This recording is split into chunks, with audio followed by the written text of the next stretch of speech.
It's the moment you didn't know you're waiting for.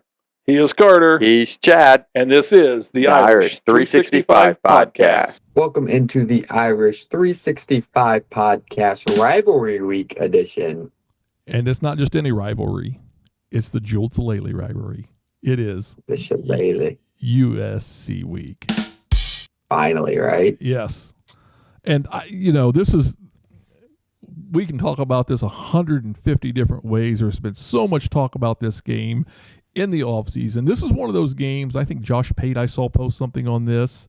Like, this is a game that he thinks about outside, an October game that's not always like playoff implications involved, but a game that people pay attention. Yeah. This is a rivalry that's bigger than just these two schools. You can talk about Michigan-Ohio State rivalry. It is big. But I don't think people in Southern California care about Michigan-Ohio State the same way people in the Midwest care about it, right? This is a rivalry that may be outside of some people in New York, and I'm not even sure I would say that. This is a rivalry a lot of people are aware of and have knowledge of. And I think that's what makes, these huge rivalries, awesome. And this is a long-term rivalry, goes back to the Newt Rockne days. It's like so much. And then, of course, all summer long, it's been this back and forth between the two schools.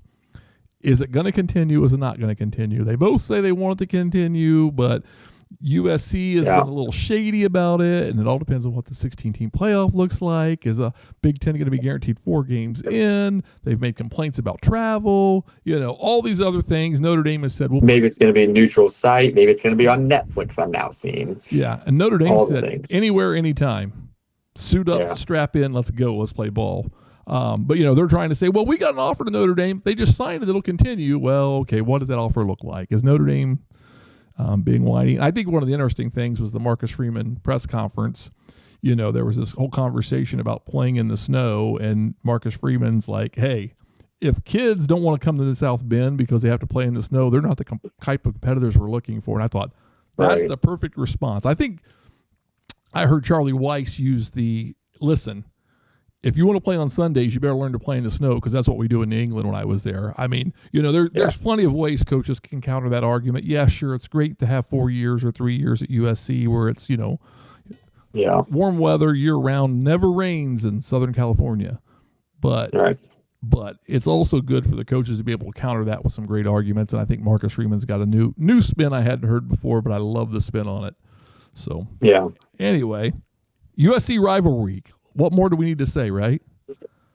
Like you said, it's a game that it's one of my favorite sporting events of the year. Like, it's just such history. It hasn't been the very early part of my life. We got dominated in this, and luckily here recently, we've been dominating this rivalry. Yeah. It's just a game that if you haven't ever been to, I hope you get the chance to go because it is incredible. Like even the USC band walking through Notre Dame campus, it's just one of those things. And we got the pleasure last year of going out to Southern California, and that was just incredible. And I think I've looked back a lot at those pictures 1,000 times. That was just an awesome. Yeah,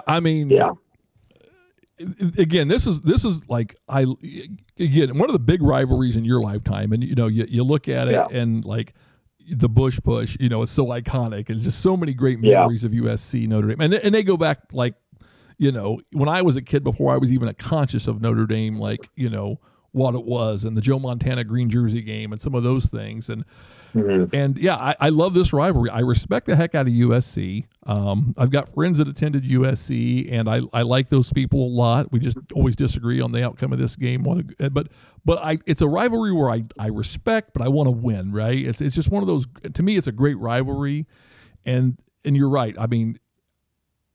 The USC tradition, the band, and there's a lot of core values that are very similar between those two schools, even though there's some lifestyle differences. As the Southern California lifestyle versus the Midwest lifestyle, there's some changes there, but it doesn't change the fact that this is just a great rivalry. It's high level football, two historic programs. It's fun to watch. It's always a good game.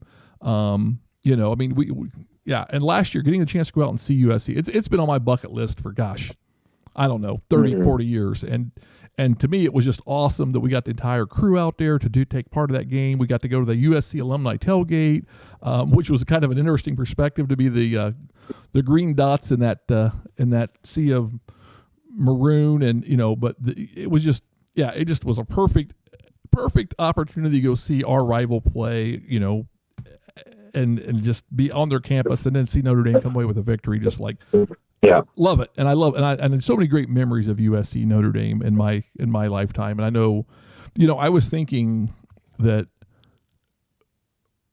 maybe one of the first games I took Christy to might have been Notre Dame USC.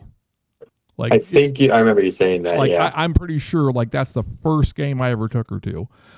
So it was like, it's got a little special place in my heart for a lot of different reasons, and that's just another one. So anyway, what's your all-time favorite USC memory here, right? What do you got?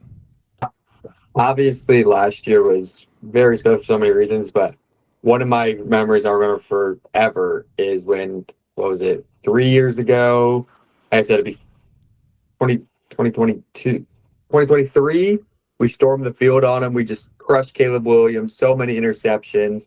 A couple years, I guess the year before, I stormed the field for Clemson and you didn't do it. And then obviously for USC, all 5 of us were on the field, so that was awesome. Yeah. And USC should have beat us that day, but our defense played lights out. Sam Hartman did enough, and we ruined Caleb's Heisman hopes that day, which was awesome because he played so great against us the year before, and Al Golden. Yeah, he crushed us that year before. Al Golden. So 2023 was that year, so 2022, he was just crushed us. Yeah, it was an Al Golden masterclass in how to play defense against a mobile quarterback, and so that's a great memory. Like I said, I'm pretty sure the year I took your mom, the first year we went to USC, that's a great game. Last year being at USC was a great game. I mean, I'm with you. There's just a lot of great memories, and the green jerseys have come out a couple different times for USC. Most famously, the Trojan Horse '77 Joe Montana green jerseys. And you sent some stuff to me this week. There's Notre Dame bookstores dropping the Shillelagh edition collection, right? And everybody who saw Marcus Freeman's press conference earlier this week was like, "Where do you get that?" Again, which I saw it and I didn't know what the name of the collection was, and then I saw like the names on phonetics, and I was like, the Shillelagh collection. Whoa! Like, I don't think that has a tie into the Purdue Shillelagh Trophy. Dropping that the rivalry week with USC and the Shillelagh Trophy, right? I mean, like, come on, what are we doing here? And that's another reason we have to win this game, right? I'm going to bring out the fact they're using the reflective Notre Dame gold now. I mean, they've jumped on the Irish 365 bandwagon. They're following us. I love it. Those that have won the contest and have got their T-shirts in their hands already, they know what we're talking about. Those that have seen us out and about rocking the gear know what we're talking about. Soon some other contest winners are going to have their shirts in hand, and they're going to know what we're talking about. We'll do another contest this week and give somebody else a chance when we get to that later. But I mean, it's just like, what do you think? I mean, we probably should ask on Twitter. We should probably ask Notre Dame Uniform Tracker. Like, we should have got his input. I don't know if you've communicated with him, but does he think there's a chance of an alternate jersey based on this drop today? Yeah, I mean, I think the drop's been out for a few days. I just happened to notice it today. But I feel like this is something I do every year when we're playing USC. I'm like, you think green jerseys? Yeah. You think green jerseys? And it never ends up happening. And I'm like, man, it would have been sweet, though. But, it's just one of those things, like, 2025, every year, you can't, in the social media era, that it would get out somehow, some way, right? That's what I tell myself. Yeah. But I mean, the famous Lou Holtz green jersey game, they came out and warmed up in the navies. The team had no idea. They come back to the locker. I know, but think about how hard that was then, right? It was easier. It was easier. How hard it was, though. Like, it wasn't easy to do that. It was easier. But so to divert a second here, like, Notre Dame is very protective with media around the football program specifically. And if someone inside the media sphere or someone inside the equipment area had a clue about this and it got dropped, it could be detrimental to them, right? Like you could lose your job if you're a Notre Dame employee and you drop said information. If you're a media guy, you could lose your credentials if you drop said information. So I think Notre Dame has a good control on sports information. If they wanted to pull this off and keep it hush hush, I think they could. Because I think I not that it would be easy, but I think they could. And I think the players, even if the players knew, I think the players could do a good job. I mean, I think they could do a good job of keeping it internal. But will they? I don't know. I don't know that the green jersey, because we have an Irish wear green game, that's kind of a regular thing. I don't know that dropping the green jersey surprise is the same motivational benefit that it was back in the day. Like, I don't know that it gives you that little extra oomph and bounce, but from a fan perspective, you know, they could show up in purple and I'd be like, when did Northwestern get here? But that's my team. I'm rooting for them, right? So, we like it. We love it. The players, I don't think sneaking it in on them would be as special to them, right? Because we've got that alternate jerseys. We got all the cool. We're like Oregon light with the mixed match of jerseys we have and what we do now. And I like that. I think it's, non-traditional, but yet traditional, and I think I like it. So I don't know. I'm with you. I don't think we'll get a special jersey.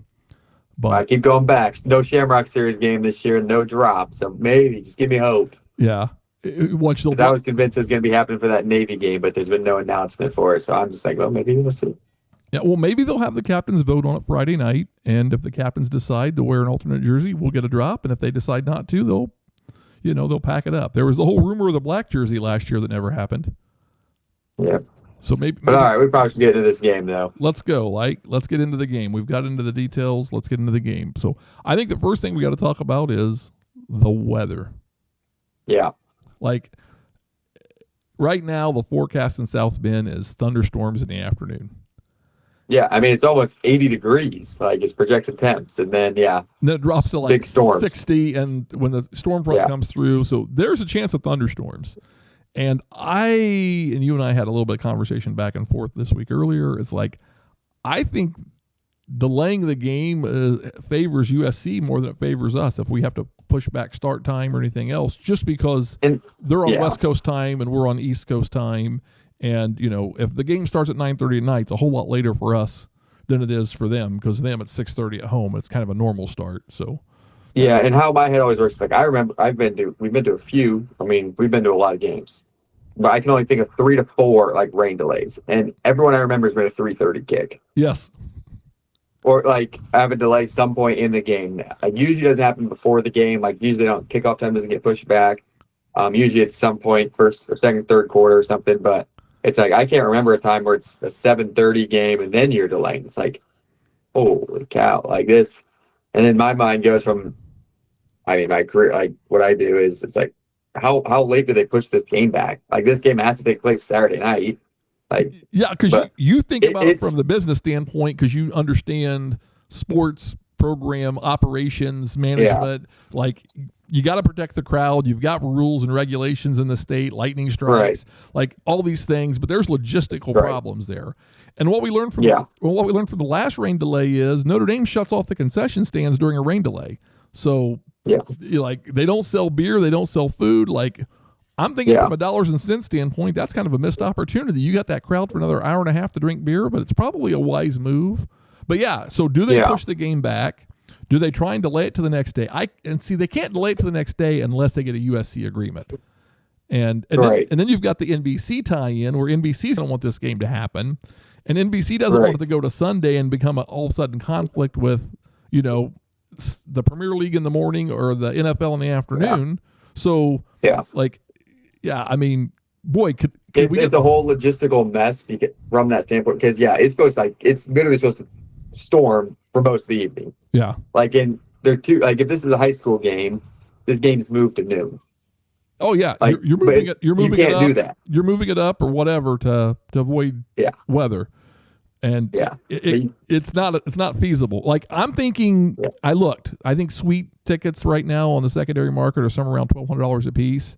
It might be a good investment to be in that suite during a rain delay, have you some snackage and some drinkage, and 14 hours maybe, because you might be there till Sunday. You might miss mass on Sunday if you're a good Catholic, because it may not get over in time. You may have mass in the suite. So So yeah, I really hope this situation we don't have to worry about, but it's just one that's definitely been on my mind most of the week. I'm like, I love this game so much, and yeah, I just like that's this. I mean, we'll be there no matter what. I mean, if it's Sunday, if it's Monday, I'll call off work. I don't care. I'll do it. All right. So here's the situation. You and I are in alignment.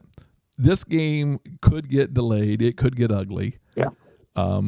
Christy and Cade may have to get a ride home from somebody. It's going to be an expensive Uber. I mean, I don't know what we're going to do. I do know that the helicopter that provides security is from Fort Wayne. Maybe I can make a call to Sweet Helicopters and get a discount ride on the way back since they're in South Bend already. But yeah, it's an empty leg, right? One way or they're deadheading. They're going to go back empty. Might as well put a couple passengers on and make $50. But either way, I'm not leaving this game just because there's a rain delay. So I'm gonna talk to your mom and say, hey, you may need to drive separate if you don't want to be stuck in this mess, because I'm here till 4 a.m. if I need to. I'll get me an energy drink of some sort of over caffeination and I'll watch this game. And if it's anything close to last year's game, like a back and forth high scoring battle that Notre Dame gets a couple of pick sixes at the end, I could probably drive from here to the Sugar Bowl and not need any sleep because I'll be so freaking hyped about winning this game, knowing that it could be the last USC Notre Dame game for some extended period. And if it's so that's where I'm at. I'm in. If I have to Uber and rent a car to drive home the next day, whatever, I'm in. So. Anyway, I'm putting that out there. Don't expect me to say 4-hour rain delay. We're going home. Yeah.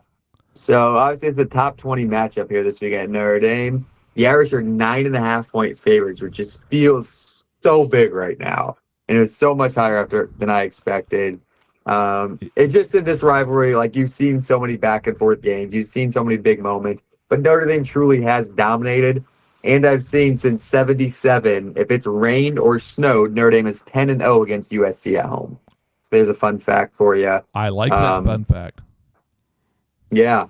This game's 60.5 is the over-under, which if you think it's going to be a wet, sloppy game, I lean under. But, yeah, I mean, we can kind of talk about this from last year's standpoint. USC, Notre Dame did not have a lot of troubles defensively last year, and besides USC. USC torched Jaden Maiva, is that how you say it? I think it's Maiva, yeah.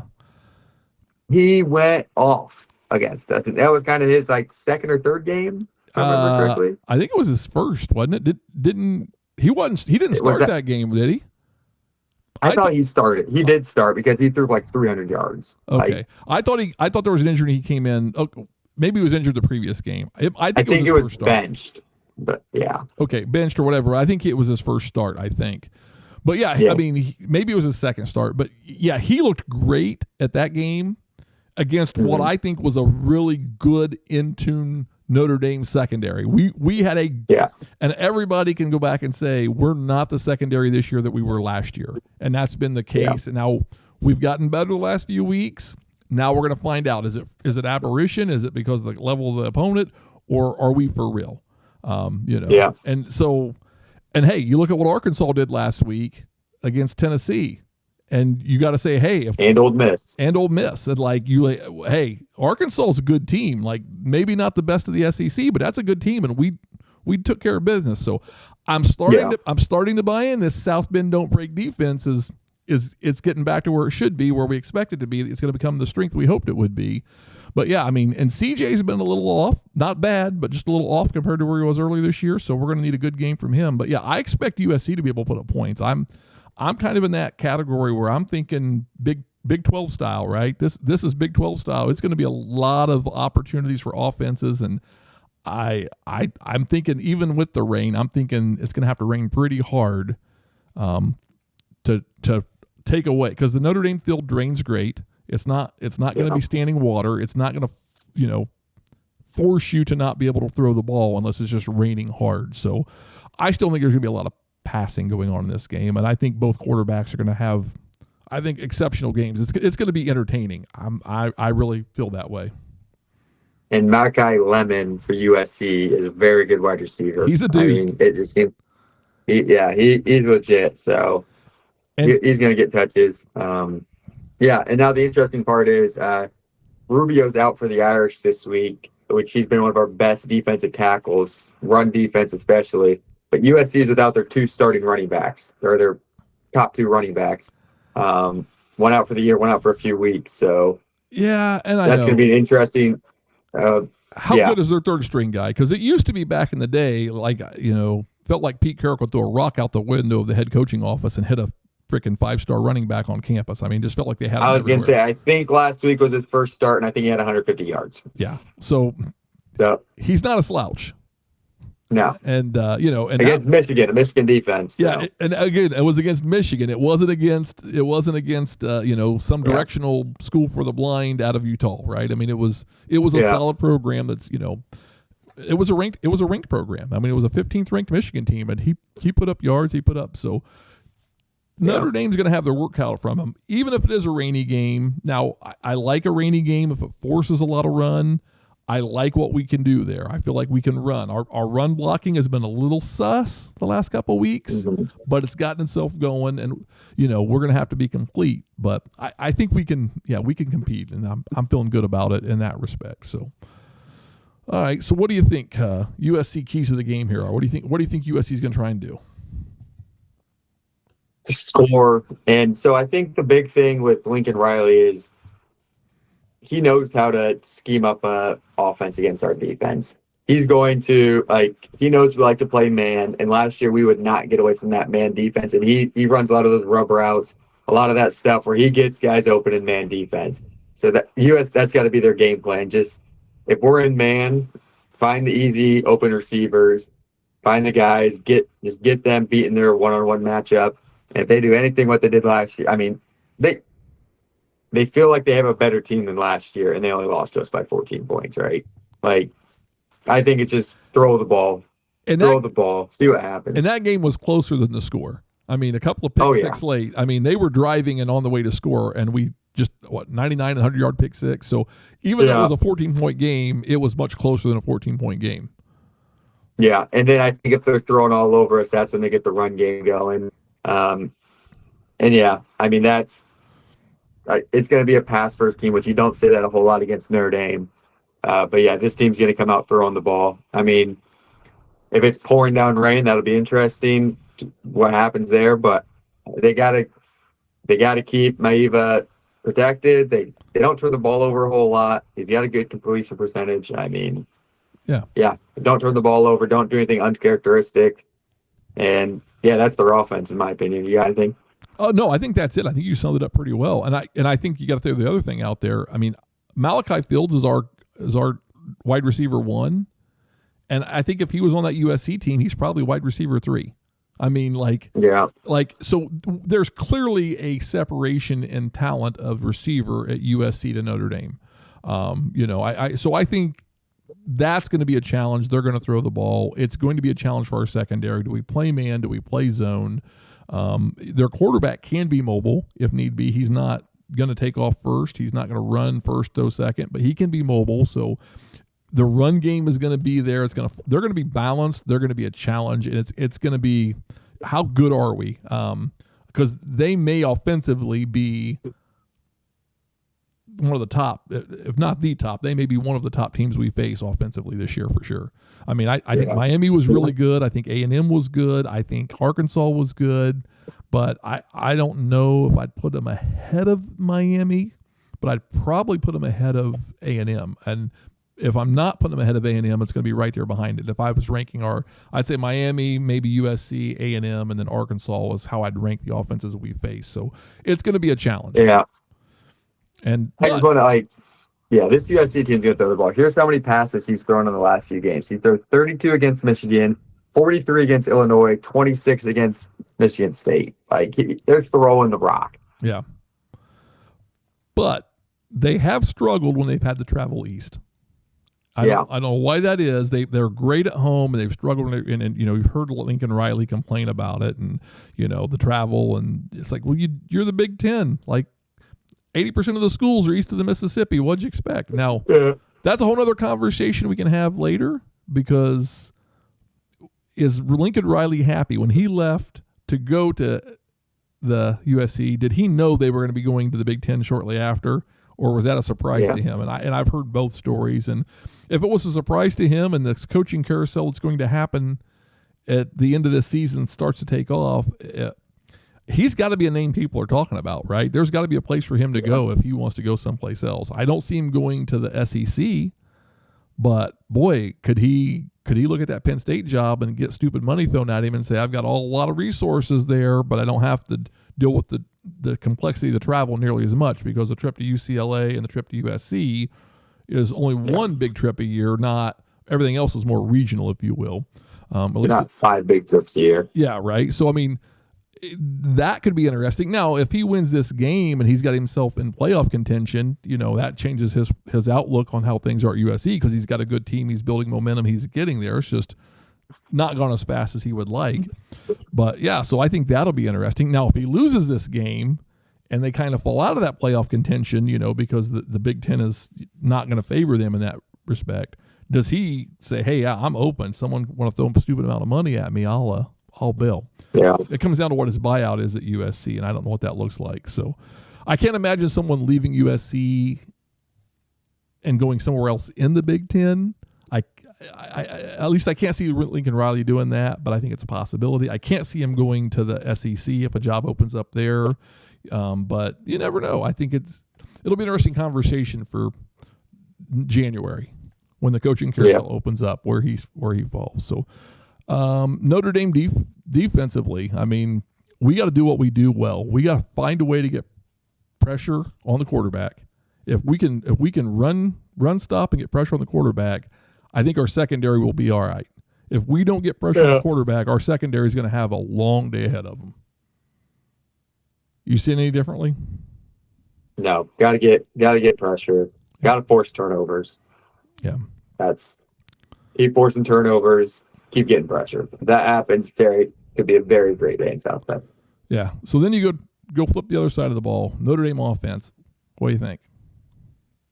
Not turn the ball over. I know that's the simplest thing to say, but we've had turnovers these past couple of weeks that haven't cost us, but it's just one of those things like, all right, when we get to this game, you can't have any. Keep the ball. And then my biggest thing is short yardage. Gotta convert. Third and short. Short.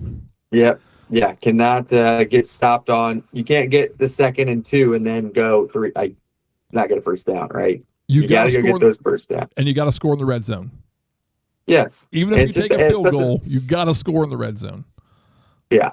Can't have empty trips, which will be interesting because Marcus Freeman's been very aggressive early in the game, which I think is him trusting the defense more than anything, going for it on 4th down there. And it hasn't turned out because we haven't been successful in those short yardage situations, but it's something he's going to continue doing, I think. Yeah, but I think the margin of error against USC is then different than that of the margin of error against Boise, right? There's a NC State, the margin of error to not get a score in the red zone is greater than it is against USC. That could come back and haunt you at USC. I mean, so yeah, I think it's a different. I think he's been aggressive, but I think he's got to take a slightly different approach this game. And it'll be a situation where we're going to have a special teams play. We got to execute it. It's going to be a momentum play, a fake punt, fake field goal, something that, I want to see that Tyler Buckner fake punt, hurry up, no huddle, and see where that ball goes on the next play, whether it's Fasan, whether it's Randall, whether it's Tyler Buckner just running us around the end. I want to see what that looks like, right? I want to know what that next play call looks like. I'm dying to find that out. But, I think from the Notre Dame side, what I'm hoping to see offensively is balance, ball protection, and I'm hoping to not see them trying to force, or at least I don't want it to feel like they're trying to force the J Love highlights. I want to just see it be more natural and less forced, because it's like it just seems when it becomes more natural in the play call, and it's just, we're just going to call the plays and naturally he's going to do great things, as opposed to we're going to try and highlight him and he's going to be amped up to try and make something. So I want to see us I want to see him get the ball a lot, but I want to see it be in the flow of the game and be part of the game plan, but not a highlight package. And I just want to see us protect the ball. And I want to see, I want to see a complete game from the offense, which I don't feel like we've seen a complete game from the offense the last couple. I want to see a complete game from the offense. That's what I want to see. Yeah. And I think, defensively, they got a couple of good defensive linemen at USC. Yeah. Their secondary's okay, but not world beating. So I mean, yeah, I think we can, if we can play balance, we can score. So what's Vegas say about the score? Yeah, 60.5 is the line. And then 9.5 point favorites for the Irish. So yeah, it's 40-31. That would be 70. Yeah, I know. I'm gonna say you're a little high. 35-26 or something like that. Something around there. Yeah, 35. Yeah, 26. So yeah, what do you? I take the over. I'll tell you that right now. Even in taking the over. Even in the weather, I'm taking the over. I'm feeling like this game is going to be close, and I think 3 points. I really think it's 3 points. I expect it to be kind of a back and forth battle, and I don't think it's going to be settled until after the 2-minute warning or the 2-minute timeout in the fourth quarter. And now the question is that 2-minute timeout going to happen before or after midnight? Because that's what I'm really thinking the variation is there. So I'm leaning 42-41. Wow. I think it's going to be a barn burner of a game. I think it's going to be it's going to be an epic game of epic proportions. And maybe it's because I've seen Bush Push highlights and all these other highlights this week on social, and I expect it to be high scoring. I expect it to be back and forth. I expect it to be a game. If we don't play this game for 5 or 10 years, it's going to be a game that we're going to talk about and be in our memory.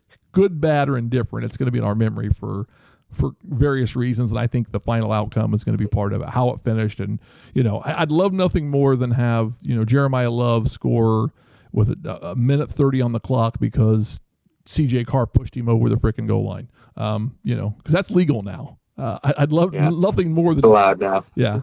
Maybe a little Tyler Buckner push in there. I don't know. But, I mean, I would love to see it be an epic game as long as the Irish win, and I think it will be. So what's your thoughts? Yeah. I am on the opposite side of you. I am a much lower score. I think it's one of those things where everyone's coming in saying it's going to be these high-powered offenses, and they're still going to score some points. These defenses are going to shut these teams down. I think there's going to be some stalls in the game where it's defensive back and forth, punt, punt, punt, punt. I'm going to go 31-24 Irish. Okay. All right. I'm going to take the under. I don't think it's very low scoring, but compared to your 41, 41. Yeah. I'm going to say there's going to be a few lulls in the game where it's a defense are battling. Couple turnovers from both teams is really what I'm thinking. CJ Carr, that's going to be the question. So many people are so high on him, and I'm one of them. But this is one of those moments. It's a rivalry game. This is where you're remembered, right? Yeah. No one's going to remember you threw for 250 yards against NC State last week. They're going to remember what you did against USC. This is where you become a legend in this game, right? This is where you become folklore. Yeah. Exactly. So this is definitely a big one. I'm leaning that under, but I almost want to go 31-0, just like at the Michigan last time, but I didn't do it. So that's with your heart, not with your head. And you never go to Vegas. Exactly. You never go to Vegas betting your heart because you'll lose every time. That's the And Vegas knows ball. I don't care what anybody says. Vegas knows ball. I think that 9.5 point spread just they're begging me to put money on USC at that point. Like, how do you not take USC in the points? I mean, when they do that, it feels like then they're like when they're begging you to put money on USC, then Notre Dame will win by 35, and everyone's like, "What the heck?" Yeah, I feel like it's a sucker's bet, right? Like, how can USC not be within 9 points? And I'm like, wait a minute, why do they think they won't? Like. Yeah, it feels like free money to take USC in the points. Even if they lose, take USC in the points. But I'm with you. What does Vegas know? They know something. I don't know what it is. So they must know we're coming out in alternate jerseys around here. That's right. We're going to come out in some neon highlighter green with gold lights, and some special shoes or something. I don't know. Yeah. I mean, we're gonna wear the all black around the bend shirts, like it's gonna say the bend on it. Like, don't tell me that. All right, well, let's get into this. If you'd like to win 2 tickets to the Notre Dame Syracuse, if you'd like to be entered to win those 2 tickets to the Notre Dame Syracuse game, we've got a contest for you this week, you'll automatically win an Irish 365 T-shirt. I think it's something that we have talked about so much in this podcast. Last year, USC torched the Irish in the passing game. Yes. I think the big question is, what's USC going to do this week? And obviously, the rain's going to play a factor in this. So we're going to go, how many passing yards do the USC Trojans have against the Notre Dame Fighting Irish this year? Hey, Closest will get entered to win those 2 tickets and an Irish 65 t-shirt. you get a T-shirt for sure and a chance to win those Syracuse tickets. So, good time to be had with the T-shirt, envy of the neighborhood. Better time to be had taking your special someone to a Notre Dame game at the end of the season. Yep. All right. Exactly. So, yeah, I'm excited about this rivalry. I'm excited about this game. I'm not excited about the weather potential, but these things happen, and it's just going to be part of the folklore, and we're going to talk about it in years to come. Midwest fall, right? Yeah, I mean, it'll give us something to say. Oh, remember that time and how awesome that was, and yeah, it's going to be a good game. It's always a good game. So it's USC week. It's one of my favorite, like you said, one of my favorite rivalries. I know it's one of your favorite rivalries. It's just so much on the line here. This is our playoff game, and if we win this game, we're in the driver's seat, control of our destiny to get into the playoffs. I think winning this game sets us up pretty nicely, and losing this game, I think it's going to take a lot of help for us to find our way into the playoffs. So I think this is, we're in a playoff mode every week. We can't lose another game, and this is probably our toughest challenge between now and the playoff. I know there's a chance that Navy team could be ranked coming in, but if we lose this game, that won't help us enough. I mean, we'll get to the Pop-Tarts Bowl, and I'm a strawberry, no frosting kind of guy, and not a lot of people like that. So what's your Pop-Tart flavor? Cinnamon with icing. Your cinnamon with icing. So let's hope this is the only talk about the Pop-Tarts Bowl we have this entire season, because I don't want to talk about the Pop-Tarts Bowl, and I don't want to talk coolest mascot in all the bowl, but I don't want to see him. Yep. Not in person. So, all right. Anything else you want to cover on this pod? Enough said. That's all we got to say. Have we put up the Sam Hartman victory down? It's all right. Yep. So check it out on X. It's one of my favorite photos is Sam Hartman enjoying the heck out of the USC victory. Especially that night we talked about it. It was a big win. No one expected, us to do what we did. Kayla Williams was coming in, just stormed the field. And it was just a celebration party after that game on the field with the players. It was just one of those makes you feel good to support the team things. And so that photo is pretty cool. All right. Well, I think we're running out of time on this pod, so apologize to Coach Freeman. We couldn't get you on, but keep trying. We promise we'll get you on one of these days. Yep, one of these days, right? Hey, so go Irish, beat USC.